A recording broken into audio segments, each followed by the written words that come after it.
नमस्कार, मैं हूं अंजलि ईस्टवाल और एक बार फिर से हाजिर हूं बस इसी दुआ के साथ कि फिट रहे इंडिया। पीसीओडी यानी पॉलीसिस्टिक ओवेरियन डिजीज़, ये एक ऐसी बीमारी है जो आमतौर पर महिलाओं को काफ़ी परेशान करती है और इसका सबसे कॉमन जो सिम्टम होता है वो इरेगुलर पीरियड्स।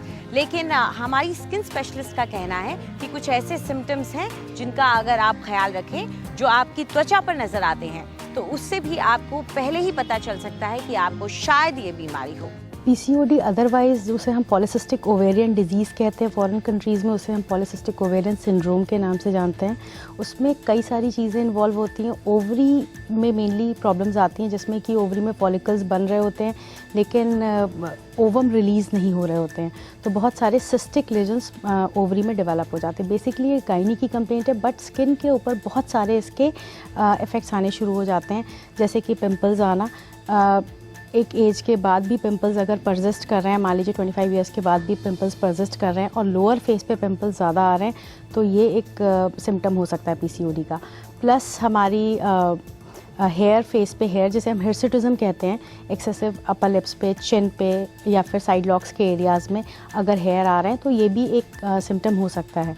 दूसरा, नेक पे जो नेप एरिया होता है, पीछे वाला नेक का हिस्सा, इस पे कालापन अगर आ रहा है, थाइज़ के अंदर वाले भाग में, अंदरूनी भाग में, ग्रॉइन फोल्ड्स जिसे कहते हैं, उसमें कालापन आ रहा है, या फिर हमारी जो अंडर आर्म्स या एक्जिला कहते हैं उसमें कालापन आ रहा है, तो ये भी एक, और थिक हो रही है स्किन, तो इसे एकैंथोसिस निग्रिकेंस कहते हैं, ये भी एक पीसीओडी का सिम्टम है। तो अगर इस तरह के सिम्टम्स कुछ आ रहे हैं तो आप इसे नज़रअंदाज ना करके डॉक्टर की सलाह ज़रूर लें। अगर आप प्रेग्नेंट हैं तो कुछ ऐसे फूड ग्रुप्स हैं जिन्हें आपको खाना नहीं चाहिए। कौन से हैं ये, बता रही है हमारी न्यूट्रिशनिस्ट। बहुत बार काफ़ी लोग मुझसे ये पूछते हैं या प्रेगनेंसी रिलेटेड डाइट लेने आते हैं। इसमें काफ़ी सारे रेस्ट्रिक्शंस होते हैं। अगर आप ऑन स्टार्ट ऑफ प्रेगनेंसी पे हो या आप जस्ट अभी अभी प्रेग्नेंट हुए हो, तो कुछ चीज़ें आपको अवॉइड करनी चाहिए, जैसे कि कच्ची चीज़ें, जैसे आपका स्प्राउट्स हो गया या कच्चे अंडे हो गए। इस तरह के जो हार्ड टू डाइजेस्ट फूड्स होती हैं, ये आप अगर अवॉइड करते हैं तो आपके लिए अच्छा रहता है। दूसरा, आप पपाया, कच्चा या पक्का पपीता, जो भी किस्म की वैरायटी ऑफ पपाया है, ये आपको अपने डाइट में प्रयोग एकदम भी नहीं करना चाहिए। तीसरा, आपको थोड़ा सा अल्कोहल, कैफीन, चाय, कॉफ़ी, इनसे थोड़ा सा परहेज़ रखना चाहिए। जो लोग अल्कोहल कंजम्पशन करते हैं उन्हें तो एकदम ही छोड़ देना चाहिए। पाइनएप्पल का प्रयोग नहीं करना चाहिए, क्योंकि अगेन पाइनएप्पल में ऐसे एंजाइम्स होते हैं जो एक अबॉर्शन का एटमॉस्फेयर क्रिएट करते हैं। और बाकी जो आपका मन करे खाएं, जैसे आपका मन करे, जो आपको स्वादिष्ट लगता हो वो खाना आपको ज़रूर खाना चाहिए, क्योंकि जो आप नहीं खाओगे तो बच्चा भी मैलनरिश्ड होगा। तो जिस चीज़ की भी आपकी क्रेविंग होती हो वो दिल खोल के खाना चाहिए। यही समय होता है औरतों को पैम्पर करने का, खुद को, अपने आप का, और इंडल्ज करने का, जो जो चीज़ें उनको पसंद हो खाने में वो खाकर। और आइए अब देखते हैं कौन सा आसन सिखा रही हैं हमारी योगा एक्सपर्ट। नमस्कार, आज हम पॉस्चर करने जा रहे हैं। वो पॉस्चर में आप मेडिटेशन भी कर सकते हैं। इसके लिए प्रैक्टिस चाहिए, इसके लिए आपकी नी स्ट्रांग होनी चाहिए, और उसके अलावा इसको आप प्रिपेयर करने में थोड़ा टाइम दें अपनी बॉडी को, क्योंकि इमिडिएटली आप इस पॉस्चर में ना बैठें जो अब हम करने जा रहे हैं, जिसे हम वीर आसन कहते हैं। तो अब हम देखेंगे पॉस्चर कैसे करना है। सबसे पहले आप अपने नीज़ पे बैठेंगे और यहाँ पे अपने नीज़ को इकट्ठे रखते हुए अपने पैरों को दोनों तरफ बाहर निकाल के हिप ज़मीन पे लेके आएं। इधर आप एक प्रॉप यूज़ कर सकते हैं, जिसे हम एक कुशन की तरह या मैट रोल करके अपने हिप्स के नीचे रख सकते हैं। अगर आप ऐसे नहीं बैठ सकते, कुछ लोग यहीं तक कर सकते हैं, क्योंकि नीज़ यहाँ पे बहुत स्ट्रेच होता है आपका नी कैप, तो इसे आप अपने नीचे ऐसे हिप्स के नीचे रखें और यहाँ पे थोड़े हाइट पे बैठ सकते हैं। कुछ देर यहाँ बैठें, 1 मिनट से 3 मिनट तक यहाँ बैठें। लॉन्ग डीप ब्रेथ्स लें, और जब आप रेडी हों इस पॉस्चर से अगले स्टेप में, तो अब हम इसमें फुल लाइंग डाउन पॉस्चर करेंगे। यहाँ से एल्बोज पे आते हुए धीरे धीरे, और फिर अपनी स्पाइन को ज़मीन पे लेके आएं। इधर आप अपने नेवल पॉइंट पे फोकस कर सकते हैं, हाथ और नेवल पे कर सकते हैं, नहीं तो जेंटली अपने हाथ अपने थाइस पे रख सकते हैं और यहाँ पे 1 से 3 मिनट तक सिर्फ लॉन्ग डीप ब्रेथ्स लेते हुए मेडिटेट कर सकते हैं।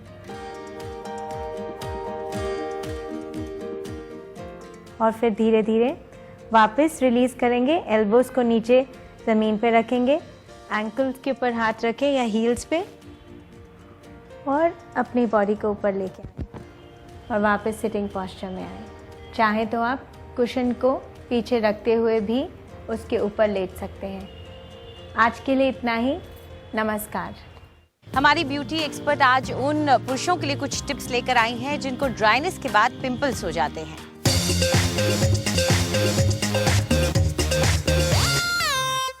नमस्कार। 2016 में अब हम आ पहुंचे हैं और मुझे लगता है कि पिछले साल से ज़्यादा इस साल natural and organic beauty trends बढ़ेंगे। इसलिए आपके लिए बहुत ज़रूरी है कि आप हमारे शो पे बने रहिए। आज हम बात करेंगे मेन स्किन प्रॉब्लम्स के बारे में और मैंने अक्सर देखा है कि शेविंग के बाद मेन को एक्ने एंड पिंपल्स सताता है। इसको नेचुरली हटाने के लिए आज मैं आपको एक बहुत ही आसान सा और फास्ट रेमेडी बताने जा रही हूँ, जिसके लिए आपको सिर्फ 3-4 इंग्रेडिएंट्स की ज़रूरत है। सबसे पहले नीम हनी यानी कि नीम का शहद। आपको मालूम है कि मैं हमेशा रॉ हनी इस्तेमाल करती हूँ और ढूंढने से ये आपको भी मिल जाएगा। हनी एक बहुत ही अच्छा नेचुरल मॉइस्चराइज़र है। इसमें हम डालेंगे ऑलिव ऑयल, विच अगेन आपको अपनी किचन में बहुत आसान से मिल जाता है। So about 1 teaspoon of olive oil. It doesn't really matter कि आप एक्स्ट्रा वर्जिन या दूसरा वाला इस्तेमाल करने चाहते हैं। इट्स आइदर पॉमेज और एक्स्ट्रा वर्जिन। इसके बाद हम इस्तेमाल करेंगे तिल का तेल, 1 चम्मच तिल का तेल। इन तीनों चीज़ों को आप धीरे धीरे मिक्स कर लें।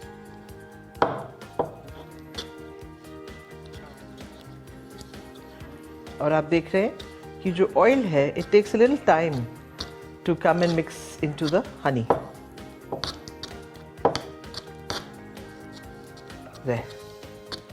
आप देख रहे हैं ये शहद की कंसिस्टेंसी ही कितनी स्मूथ एंड वैक्स लाइक हो गई है।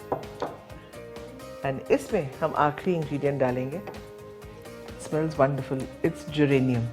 और जेरेनियम आपने ड्रॉपर से डाल सकते हैं। I do it every day of my life, तो मुझे आदत है। सिर्फ आपने इसमें कुछ ड्रॉप्स यानी कि 2 to 3 ड्रॉप्स ना आपके डालने। That's it. It's very strong. And इसको आप मिक्स करें। नहाने से पहले एंड शेव करने के बाद आपने ये कंकॉक्शन अपने चेहरे पे मसाज नहीं करना है, बट एक लेप की तरह लगा के छोड़ दें। 5 मिनट छोड़ने के बाद आप इसको पानी से धो डालेंगे एंड आप देखेंगे कि जो रेडिशनेस है वो कम हो जाएगा। अगर आप उन लोगों में से हैं जो थ्रू आउट विंटर आपको ये प्रॉब्लम रहती है, तो आप रोज़ इसको सुबह शाम इस्तेमाल कर सकते हैं after cleaning your face and you'll see that you'll have a smooth and soft skin in minutes. See you tomorrow. Fit रहे इंडिया में आज इतना ही। आपको हमारा कार्यक्रम कैसा लगा हमें जरूर बताएं। आप अपनी राय हमें ईमेल कर सकते हैं fit@ndtv.com पर। चाहे तो आप हमारे साथ ट्विटर पर भी जुड़ सकते हैं। इस्तेमाल कीजिए #फिट रहे इंडिया। फिलहाल पूरी टीम को इजाजत दीजिए। नमस्कार।